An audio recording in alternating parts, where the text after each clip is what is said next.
ನಾನು ಒಂದು ಅರ್ಧ ಕಪ್ಪು ಸಬ್ಬಕ್ಕಿ ತೊಗೊಂಡಿದ್ದೀನಿ. ಇದನ್ನು ಮಿಕ್ಸಿ ಜಾರ್ಗೆ ಹಾಕ್ಕೊಂಬಿಡೋಣ.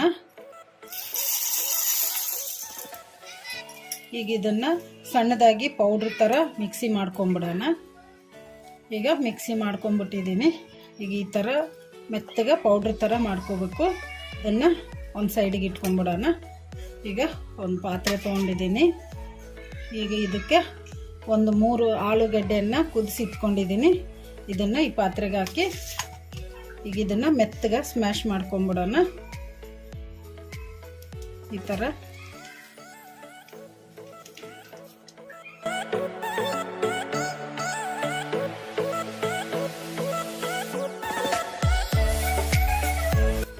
ಈಗ ಮೆತ್ತಗೆ ಸ್ಮ್ಯಾಶ್ ಮಾಡ್ಕೊಂಬಿಟ್ಟಿದ್ದೀವಲ್ಲ ಆಲೂಗಡ್ಡೆ, ಈ ಥರ ಮೆತ್ತಗಾಗಬೇಕು. ಈಗ ಇದಕ್ಕೆ ಮಿಕ್ಸಿ ಮಾಡಿ ಇಟ್ಕೊಂಡಿದ್ವಲ್ಲ ಸಬ್ಬಕ್ಕಿ ಪೌಡ್ರು, ಇದನ್ನು ಈ ಆಲೂಗಡ್ಡೆಗೆ ಹಾಕ್ಬಿಡೋಣ.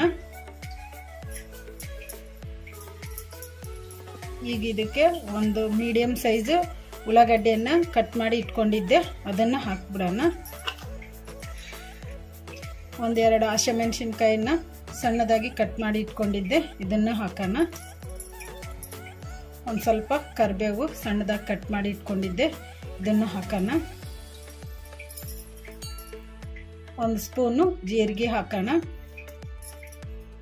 ಒಂದು ಸ್ಪೂನು ಗರಂ ಮಸಾಲ ಹಾಕೋಣ. ಒಂದು ಅರ್ಧ ಸ್ಪೂನು ಧನಿಯಾ ಪೌಡ್ರ್ ಹಾಕೋಣ. ಒಂದು ಸ್ವಲ್ಪ ಅರಿಶಿನ ಪುಡಿ ಹಾಕೋಣ. ಒಂದು ಸ್ವಲ್ಪ ಕೊಬ್ಬರಿ ತುರಿದು ಇಟ್ಕೊಂಡಿದ್ದೆ, ಒಣ ಕೊಬ್ಬರಿ, ಇದನ್ನು ಹಾಕೋಣ. ಈಗ ರುಚಿಗೆ ಎಷ್ಟು ಬೇಕೋ ಅಷ್ಟು ಉಪ್ಪು ಹಾಕೋಣ. ಈಗ ಇದನ್ನೆಲ್ಲ ಕಲಿಸ್ಕೊಂಬಿಡೋಣ ಚೆನ್ನಾಗಿ.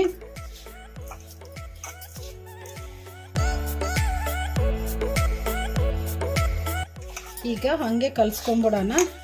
ಬೇಕಂದರೆ ಒಂದು ಸ್ವಲ್ಪ ನೀರು ಹಾಕಿ ಮತ್ತೆ ಕಲಿಸ್ಕೊಂಬಿಡೋಣ.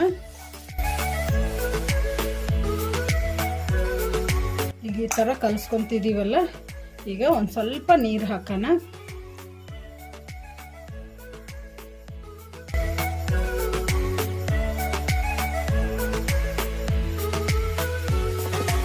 ಈಗ ಇನ್ನೂ ಸ್ವಲ್ಪ ನೀರು ಹಾಕೋಣ. ಯಾಕಂದರೆ ಮತ್ತೆ ಮೆತ್ತಗಾಗ್ಬಿಡ್ತೈತಿ, ಅದಕ್ಕೆ ಸ್ವಲ್ಪ ಹಾಕೊಂಡು ಕಲಿಸ್ಕೊಂಬಿಡ್ಬೇಕು.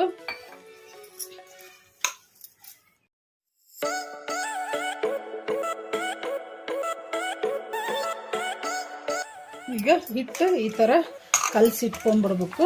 ಈ ಥರ ಚಪಾತಿ ಹಿಟ್ಟು ಕಲಿಸ್ಕೊತೀವಲ್ಲ ಆ ಥರ ಕಲಸಿ ಇಟ್ಕೊಂಬಿಡ್ಬೇಕು. ಈಗ ಇದನ್ನು ಒಂದು 5 ನಿಮಿಷ ಹಾಗೇ ತಟ್ಟೆ ಮುಚ್ಚಿ ಇಟ್ಬಿಡೋಣ. ಈಗ ಒಂದು 5 ನಿಮಿಷ.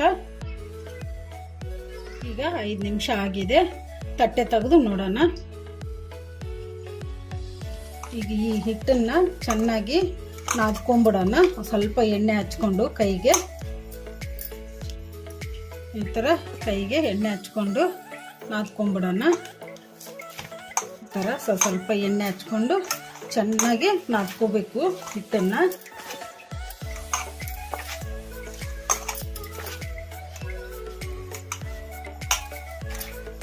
ಸ್ವಲ್ಪ ಎಣ್ಣೆ ಹಾಕ್ಕೊಂಡು ಹಾಕ್ಕೊಂಬಿಡೋಣ.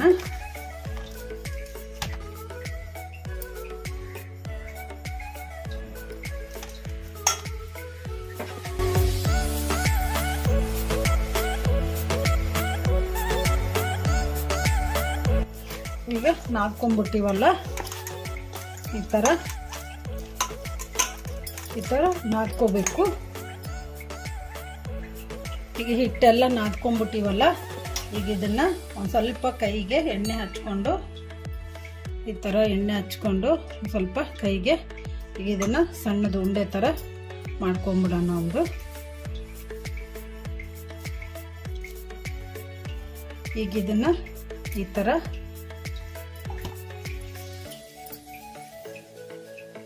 ಥರ ಸಣ್ಣ ಸಣ್ಣದಾಗಿ ಉದ್ದುದ್ದ ತಳ್ಳಗೆ ಕುರ್ಕುರೆ ಥರ ಮಾಡ್ಕೊಂಬಿಡೋಣ.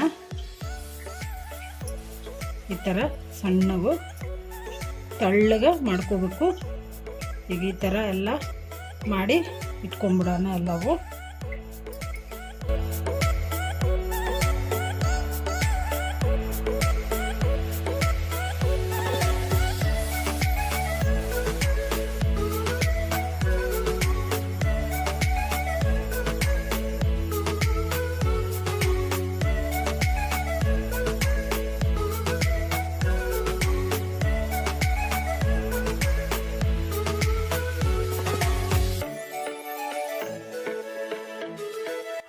ಅವನ್ನ ಒಂದು ಪ್ಲೇಟಿಗೆ ಹಾಕ್ಕೊಂಬಿಡೋಣ. ಒಂದೊಂದನ್ನೇ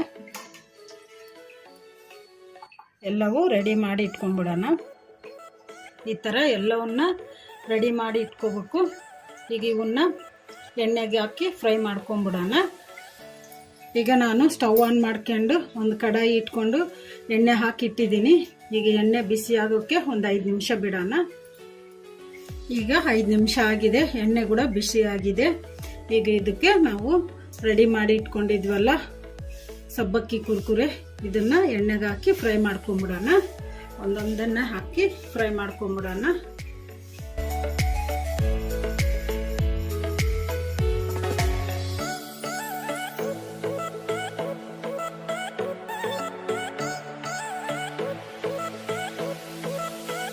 ಮೀಡಿಯಂ ಫ್ಲೇಮಲ್ಲಿ ಇಟ್ಕೊಂಡು ಇದನ್ನು ಫ್ರೈ ಮಾಡ್ಕೊಂಬಿಡ್ಬೇಕು.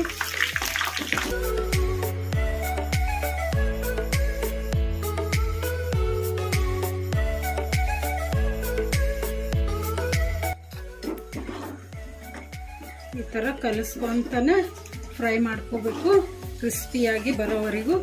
ಹಾಗೇನೆ ಮೀಡಿಯಂ ಫ್ಲೇಮಲ್ಲಿ ಫ್ರೈ ಮಾಡ್ಕೋಬೇಕು. ಈಗ ಫ್ರೈ ಆಗಿದ್ದಾವೆ, ಇವನ್ನು ಒಂದು ಪ್ಲೇಟಿಗೆ ತಕೊಂಡ್ಬಿಡೋಣ.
ಈಗ ರೆಡಿಯಾಗಿದ್ದೇವೆ ಸಬ್ಬಕ್ಕಿ ಕುರ್ಕುರೆ. ಈಗ ಇದನ್ನ ಸರ್ವ್ ಮಾಡ್ಕೊಂಬಿಡೋಣ.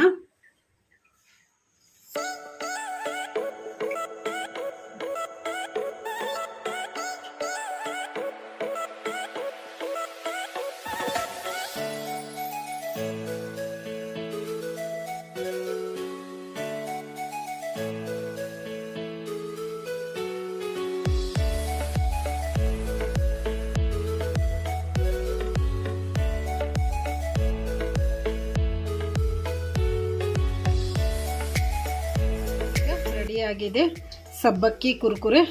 ಇದನ್ನ ಈವ್ನಿಂಗ್ ಸ್ನ್ಯಾಕಿಗಾದರೂ ತಿನ್ಬೋದು, ಇಲ್ಲಾಂದರೆ ಮಕ್ಕಳು ಯಾವಾಗಾದರೂ ಕುರ್ಕುರೆ ಬೇಕು ಅಂತ ಕೇಳ್ತಿರ್ತಾರಲ್ಲ, ಆವಾಗ ನೀವು ಮನೆಯಲ್ಲೇ ರೆಡಿ ಮಾಡಿ ಇಟ್ಕೊಂಡು ಮಕ್ಕಳಿಗೆ ಕೊಡೋಕ್ಕೂ ಬರುತ್ತೆ.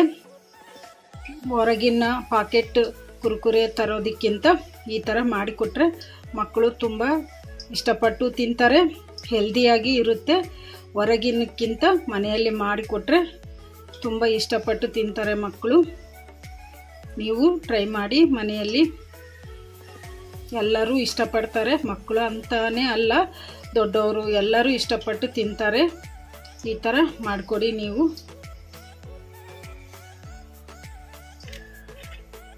ನೋಡಿ ಎಷ್ಟು ಕ್ರಿಸ್ಪಿಯಾಗಿ ಬಂದಿದ್ದಾವೆ.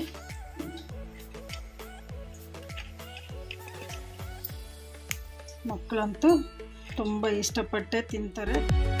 ಈ ವಿಡಿಯೋ ನಿಮಗೆ ಇಷ್ಟ ಆದರೆ ನನ್ನ ಚಾನಲನ್ನು ಸಬ್ಸ್ಕ್ರೈಬ್ ಮಾಡಿ, ಲೈಕ್ ಮಾಡಿ, ಶೇರ್ ಮಾಡಿ, ಕಮೆಂಟ್ ಮಾಡಿ. ಸಬ್ಸ್ಕ್ರೈಬ್ ಬಟನ್ ಪಕ್ಕ ಬೆಲ್ ಬಟನ್ ಇರುತ್ತೆ, ಅದನ್ನು ಪ್ರೆಸ್ ಮಾಡಿ. ನಾನು ಯಾವುದೇ ಒಂದು ಹೊಸ ವಿಡಿಯೋ ಮಾಡಿದರೂ ನಿಮಗೆ ನೋಟಿಫಿಕೇಷನ್ ಬರುತ್ತೆ. Thank you for watching.